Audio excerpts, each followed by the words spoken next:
أعوذ بالله من الشيطان الرجيم.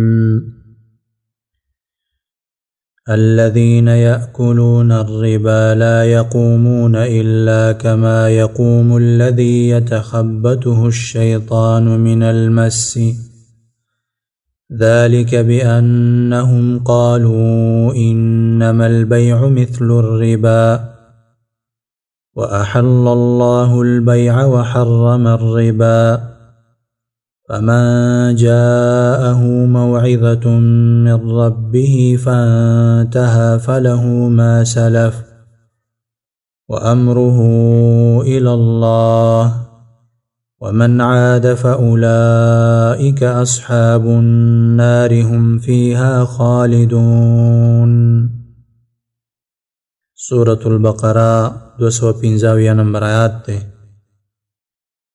دی آیات نورست با اللہ رب العالمین زجر و تخویف ورکیا خلقو تچاوی سود و ربا حلال گنی، تخویف بی سود خورن کتا، رست بی بشارت و زیر مومنانو تورکی او دارنگ رست با اللہ رب العالمین بی دا شرعی معاملات و دا بیع بازی احکام ذکر کی آیت المدائنہ کی. الذين يأكلون الربا، الذين کسان یأکلون الربا چې خوري سود هغه ته ویل کېږي چې یو چاته قرض پیسې ورکي او د هغه قرض پیسو د مقدار نه اضافه فایده ته هغه نه حاصلې، اضافه پیسې ترې نه غواړي یا نور څه فایده د هغه نه واخلي، دې ته ویل کېږي سود او دا حرام دی. لا یقومون دوی به نه پاڅېږي د قبرونو نه الا مگر کما یقومو لکه چې پاسیږي الذي هغه کس یتخبطه الشیطان چې ګډوډ کړی وي هغه لره شیطان من المس د لیونتوب نه، پیریان په چا باندې لګېدلي وي او چا پورې نښتي وي هغه یې لیونی کړی وي، داسې به دا سودخواره د قبرونو نه پاڅېږي.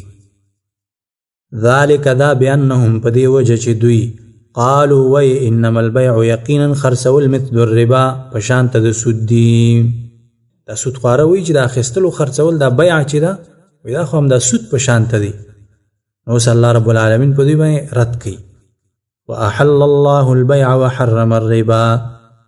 واحل الله وحلال کړي دی الله رب العالمین البيع خرڅولو وحرم الربا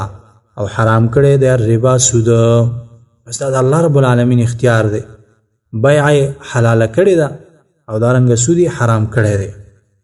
فمن جاءه موعظة من ربه، فمن نو هغه څوک جاءه چې راغی دته موعظة وعظ من ربه د طرفه د رب د هغه نه فانتهى نو دی منع شو، فله نو د لره ما هغه څه دي سلف چې مخکې تیر شوي دي. معنا دا ده چې مخکې د نزول نه کوم سود دي انسانانو کړی دی او د آیات کریمه د نازلېدو نه هغوی ته هغه سود معاف دی، یا دا چې مخکې د توبې نه یو انسان سود کړی دی وروسته پوه شولو توبه یې ویستله نو هغه مخکیني ګناهونه الله رب العالمین ورته معاف کوي. وامره الی الله او کار د سپارلی شوی دی الی الله الله ته، دغه سود یا نور امور الله رب العالمین ته سپارلی شوي دغه خوښه ده، عذاب ورکي بخنه ورته کوي د الله رب العالمین اختیار دی. ومن عاد او څوک چې راوګرځېدلو دي سود حلال ګڼلو ته فاولئک نو دغه خلک اصحاب النار خاوندان د اور دي، هم دوی به فیها په هغې کې خالدون همیشه وي. کوم انسان چې سود حلال ګڼي خو کافر دی همیشه به جهنم کې وي. وروسته آیت کریمه کې الله رب العالمین تحذیر او ویره ورکوي د سود نه او فرق ذکر کوي په مابین د سود او دارنګه د صدقاتو کې. یمحق الله کموي الله تعالی الربا مال د سود مال الله کموي، ويربي الصدقات او زیتی مال د صدقاتو. د سود مال الله رب العالمین داغه نه خیر او برکت اخلي او دارنګه د صدقاتو مال الله رب العالمین زیتی. والله والله تعالی لا يحب مننا کی کل کفار، هر یو کفر کون کی اثیم گناهگار سره. ان الذين امنوا وعملوا الصالحات ایت کریمه کې وس الله رب العالمین بشارت او زیر ورکی په مقابل داغه سود حلال ګڼونکو کې مؤمنانو ته الله رب العالمین بشارت او زیر ورکی. ان الذين یقینا ها کسان امنوا چې ایمان راوړي وعملوا الصالحات او عملونه کړي دي الصالحات نیک شریعت موافق اعمال کړي وي واقاموا الصلاة او پابندی کوي د لمانځه وآتوا الزکات او ورکوي زکات لهم دوی د پاره اجرهم اجر د دوی دی عند ربهم پنځ د رب د دوی ولا خوف نو نه بویری علیهم په دوی باندې ولا هم نو به دوی يحزنون غمجن کیږي. وروسته آیت کریمه کې الله رب العالمین خطاب کې مؤمنانو ته ورد کړي دی یو وهم هغه دا دی چې چاته مال په سود باندې ورکړی شوی دی هغه سره د سود مال پاتې دی هغه به اخیستل کېږي که نه هیڅ کله نه هغه به نه اخیستل کېږي او به پرېښودلی کېږي. یا ایها الذین آمنوا ای هغه کسانو چې ایمان هم راوړی اتقوا الله وویرېږئ د الله نه وذروا پرېږدئ ما هغه بقیه چې باقي دی من الربا د سود نه کوم چې د سود نه باقي پاتې وي هغه پرېږدئ یعنې کوم مال چې تاسې نه دی قبض کړی او هغه چاته هم چې پیسې ورکړي دي په سود باندې هغه نه بس دا ما اخلئ دا پرېږدئ ان کنتم کچېرې یاستئ تاسې مؤمنین مؤمنان فإن لم تفعلوا نو کچېرې ونه کوئ تاسې دا کار فأذنوا نو خبر شئ بحرب په جنگ سره من الله د طرفه د الله نه ورسوله او د رسول د هغه نه الله او د رسول الله د جنگ نه تاسې خبر شئ سره د دې چې هم سود اخلئ او سود حلال ګڼئ نو د الله او د رسول الله جنگ ته به تیار شئ. وإن تبتم او کچېرې تاسې توبه وویستله فلکم نو ستاسې دپاره رؤوس اموالکم هغه اصل د مالونو ستاسې دی اصل د مالونو دا رأس المال کوم مال چې تاسې په سود باندې ورکړی دی هماغه خپل مال به تاسې ته واپس کولی شي. لا تظلمون تاسې به ظلم نه کوئ ولا تظلمون او نه به په تاسې باندې ظلم کېدلی شي. لا تظلمون تاسې به ظلم نه کوئ معنا دا ده چې دا خپل رأس المال او خپلو پیسو نه اضافه به نه غواړئ او په تاسې به ظلم نشي کېدی معنا دا ده هغه د خپل حق نه به تاسې ته بیا کمې نشي درکېدلی چې هغه خپل رأس المال کې هم د سره څوک زیاتې وکړي داسې به نشي کېدی. وإن كان ذو عسرة فنظرة إلى ميسرة د آیت کریمه کې اوس الله رب العالمین یو ادب ذکر کوي هغه چاته چې د سود مال تا ورکړی دی او هغه تنګ دسته دی پیسې ورسره نشته اوس فی الحال نو هغه دپاره لږ یو مهلت ورکول پکار دی تر څو چې هغه سره یو څه امکانات برابر شي. وإن كان او کچېرته وي دا قرضدار ذو عسرة تنګسیا والا لاسې تنګ دی څه ورسره نشته دی ونظرة نو لازم دی مهلت ورکول الی میسره تر وخت مالدارۍ پورې. وان تصدقوا اوس ترغیب ورکوي که صدقه ور باندې وکړي نو دا خو بیخي افضله خبره ده. وان تصدقوا او که تاسې صدقه وکړي په دې قرضداري باندې خیرون دا غوره دي لکم ستاسې دپاره ان کنتم کچېرې تاسې تعلمون علم لرئ که تاسې علم لرئ او پوهېږئ نو ستاسې دپاره دا ډېره غوره خبره ده چې قرضداري باندې تاسې صدقه وکړي. واتقوا یوما ترجعون فیه الی الله دې کریمه کې الله رب العالمین اوس تخویف ورکوي واتقوا ویره کوئ یوما د داسې ورځې نه ترجعون چې ګرځولی به شئ تاسې فیه په هغې کې الی الله الله ته ثم توفا بیا پوره ورکړی شي کل نفس هر یو نفس ته ما کسبت بدله د هغه عمل کسبت چې د کړي وي وهم لا یظلمون او په دوی باندې به ظلم نشي کېدی. یا ایها الذین آمنوا اذا تداینتم بدین الى اجل مسمى فاکتبوه آیت کریمه ته آیت المداینه ویلی کېږي دا قرآن کریم کې تر ټولو اوږد آیات دی او ده کې الله رب العالمین اوس د شرعي بیعې احکام ذکر کوي مختلف احکام به ذکر کېږي چا 15 احکام ذکر کړي او چا 10 ته رسولي دي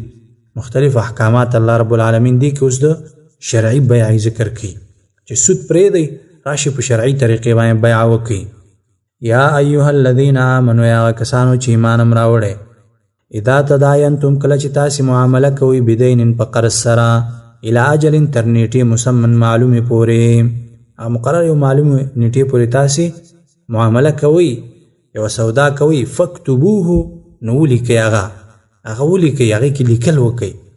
نو دا یوه مسله شوه چې کله په قرض باندې تاسې معامله کوئ خرید و فروخت کوئ نو په دې کې لیکل وکئ. دویم لیکون کې باید عادل وي عادل والا انسان باید لیکل وکړي ولیکتب او لیکل دی وکړي بینکم په مابین ستاسې کې کاتبون لیکون کې بالعدل په انصاف سره دی لیکل وکړي. ولا یأب کاتب ان یکتب دې جمله کې الله رب العالمین بله مسله ذکر کوي کاتب دی د لیکلو نه انکار نه کوي ولې د باندې الله رب العالمین رحم کړی لیکلي ورته ښودلي دي نو دی په لیکلو کې انکار نه کوي. ولا یأبا انکار دی نه کوي کاتب لیکون کې ان یکتب د لیکلو نه کما علمه الله لکه چې ښودنه کړې ده د الله رب العالمین فلیکتب نو لیکل دی وکړي د باندې الله رب العالمین دا پرزوینه کړي چې لیکلي ورزده کړي دي هغه لیکل وکړي. وليملل الذي دې جمله کې الله رب العالمین بله مسله ذکر کړي، هغه دا ده چې لیکل به هغه انسان کوي چې په هغه قرض وي، حق په هغه باندې وي. وليملل الذي او املا دې وکړي الذي هغه کس علیه الحق چې په هغه باندې قرض دی، کوم کس باندې چې قرض دی نو هغه دې لیکل وکړي. وليتق الله ربه دې جمله کې اوس الله رب العالمین دې ته تخویف ورکړي چې دې لیکلو کې به ګوره دی الله رب العالمین نه ویریږي، کمې به پکې نه کوي. وليتق الله او ویره دې وکړي د الله تعالی نه ربه چې رب د ده، ولا يبخس او کمې دې نه کوي منه د هغې نه شیئا هېڅ یو څیز، هغه لیکلو کې دې څه کمې نه کوي. فإن كان الذي عليه الحق سفيها دې کې اوس بل حکم ذکر کوي، هغه دا دی چې کوم شخص چې په هغه باندې قرض دی هغه لیکل نشي کولی، یا ضعیف دی، مریض دی، بل څه مسله ده، بیا د هغه وارث لیکل وکړي او یا هغه کس چې هغه ته د اختیار ورکړي، اجازت ورته ورکړي. فإن كان الذي کچیري وي هغه کس علیه الحق چې په هغه باندې قرض دی سفیها بعقله او ضعیفا یا کمزوري بدن والا او لا یستطیع او یا طاقت نه لري ان یمل چې املا وکړي هو هغه، یعنی دا وس پکې نشته چې هغه املا وکړي او خط ولیکي. فلیملل نو املا دې وکړي ولیه وارث د بالعدل په انصاف سره،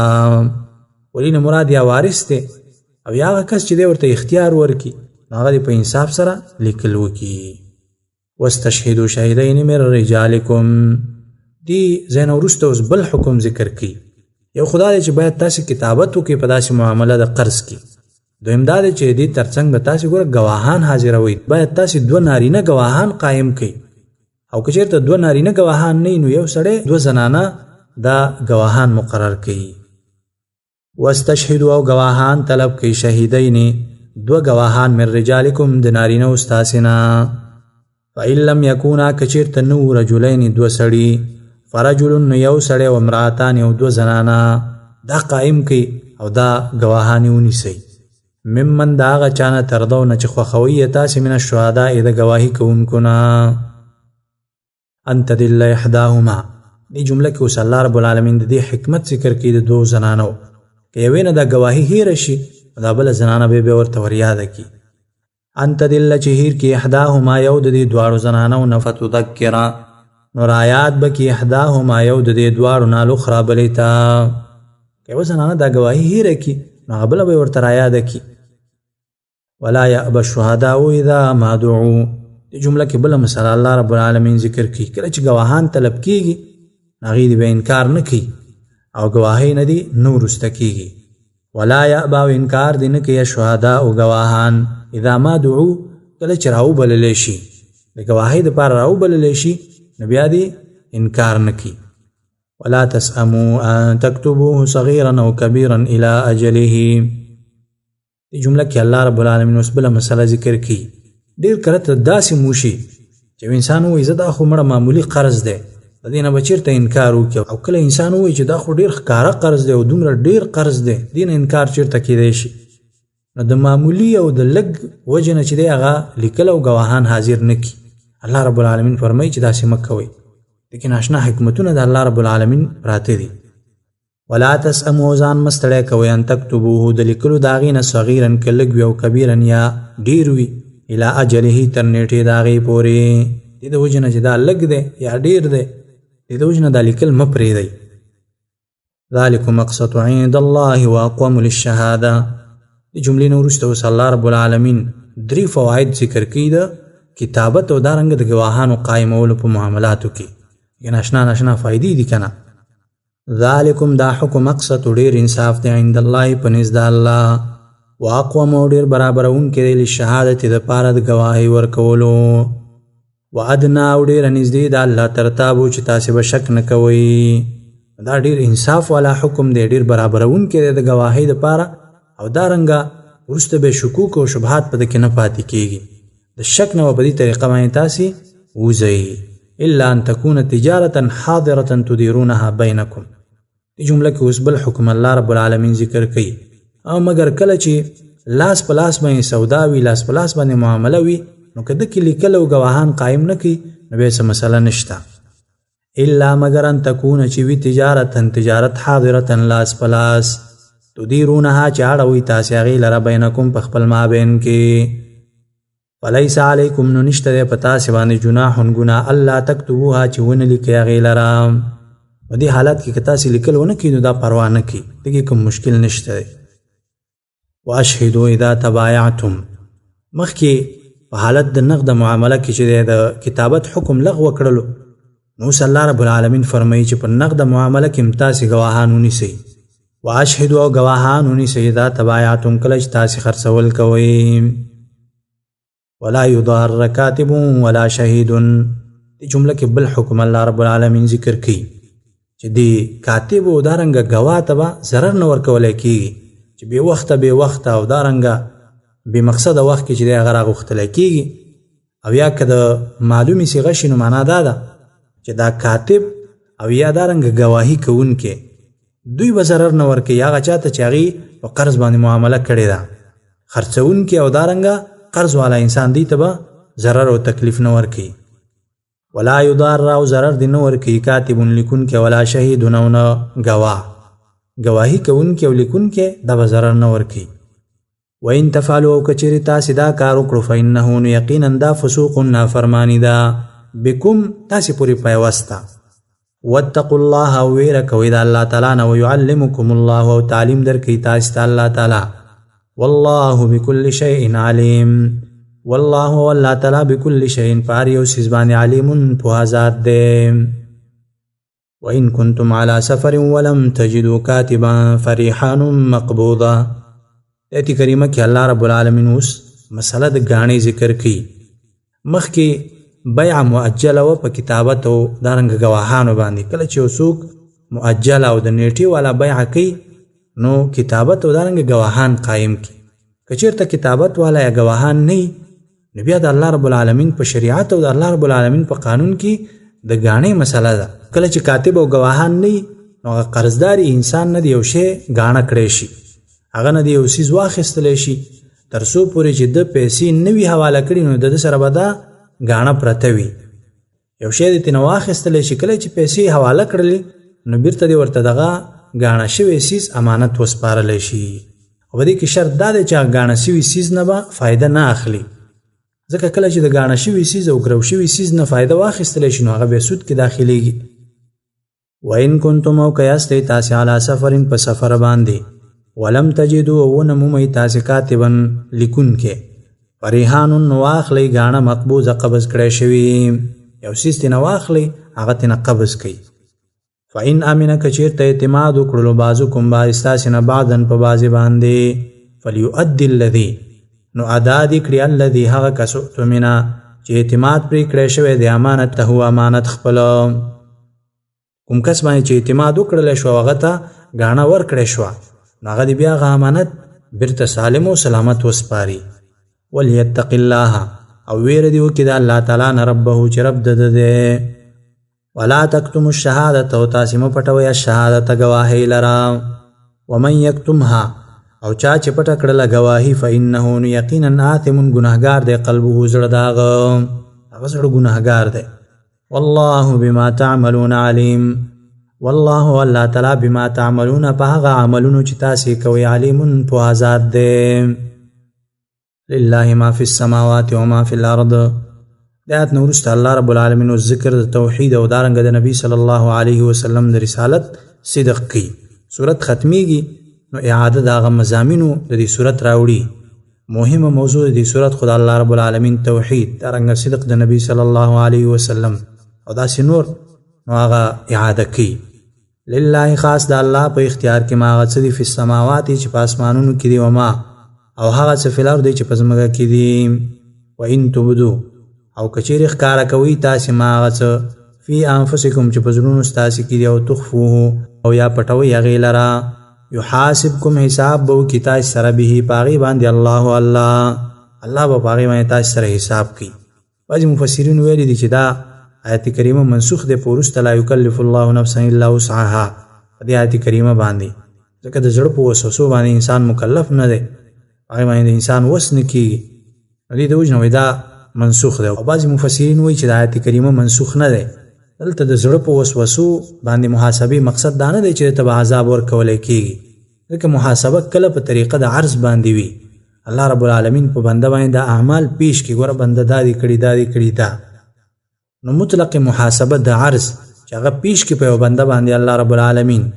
دا لازم نه چې ته به خامخا عذاب ورکړي. ويغفرون بخنه کوي لمن یشاء چاته چې وغواړي، ويعذب عذاب ورکوي من یشاء چاته چې وغواړي. والله على كل شيء قدير. والله الله تعالی على كل شيء په هر یو څیز باندې قدیر قدرت والا ذات دی. آمن الرسول بما انزل الیه من ربه والمؤمنون. آیت کریمه کې صدق د نبی صلی الله علیه وسلم ذکر کی او دارنګه مدح د صحابه کرامو. آمن الرسول ایمان راوړی رسول صلی الله علیه وسلم بما پاغه سمانه انزل چې نازل کړي شوی دی الیه د تمر ربه د طرف د رب دنا، چې د الله رب العالمین د طرف نه نازل شوی پاغه باندې محمد رسول الله هم ایمان راوړی. والمؤمنون او مؤمنانو کل هر یو آمن ایمان لري بالله په الله باندې او ملائکته او په ملائکو داغه او کتبه او په کتابونو داغه او رسوله او په رسولانو داغه. لا نفرق بین احد، لا نفرق فرق نکو من بین احد په ما بین د هیڅ یو تن من رسوله د رسولانو داغه نه. الله پر رسولانو باندې ایمان راوړلو کې فرق نکو. وقالوا ويدو سمعنا واوردو واطعنا او تابعداري کوم. غفرانك بخنه غواړو مونږ ستانه ربنا ای رب زمون. و الیک المصیر، و الیک او خاص تا المصیر درګرځیدل دي. لا یکلف الله نفسا الا وسعها. ایت کریمه کې وس الله رب العالمین ترغیب ورکړي تابعداري ته. دا خپل وس دا الله رب العالمین په تابعداري د محمد رسول الله په تابعداري او دغه د احکام په تابعداري کې مصرف کړي. دا د انسان د وسعینه اخوانه دي. لا یکلف الله تکلیف نه ورکړي الله تعالی نفسا هیڅ یو نفس ته الا وسعها مگر په اندازه د وس داغي. لها د نفس لپاره ما بدله دا غني عمل کسبت چې د کړه دی. وعليها او په دې نفس باندې ما سزا دا غبد عمل له اکتسبت چې د کړه دی. ربنا لا تؤاخذنا ان نسينا واخطأنا. اوس مومنانو دا دعاګانې ذکر کړي. ربنا یا رب زمونږ لا تؤاخذنا تمونږ مرانی سین نسینا کچیرته هیر کو مونږه ستا حکم هیر کو او اخطأنا یا خطا شو مونږه.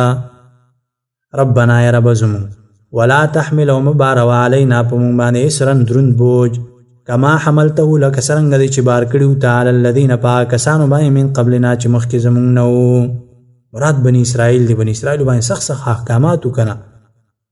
ربنا یا رب زمونږ ولا تحملنا او موچته په مونږ باندې ما هغه څه لا طاقت لنا چې نشته طاقت مونږ لره به پاغي باندې. واعف عنا او معفو کوم ته واغفر لنا او بخنو کوم ته ورحمنا او رحمو کوم باندې. انت مولانا ته مولا زمونږی. فانصرنا نو غلبه راکې مونږ ته علی القوم الکافرین په قوم کافرانو باندې. الله رب العالمین په خاص فضل او خاص توفیق باندې د سورۃ البقره لفظي ترجمه مختصر تفسیر ختم شو. کوم خطایی کم کمه زیته چې زمونږ نشوي وي الله رب العالمین نه مغفرت او بخنه غواړو. انسان کمزور دی، خامخا انسان نه خطا کیږي، کمزوري زیادت کمه د انسان نه کیږي. الله رب العالمین دې په احکامات باندې موږ تاسو ته عمل کولو توفیق را نصیب کړي. اقول قولي هذا استغفر الله لي ولكم ولسائر المسلمين. وسبحانك اللهم وبحمدك أشهد أن لا إله إلا أنت أستغفرك وأتوب إليك.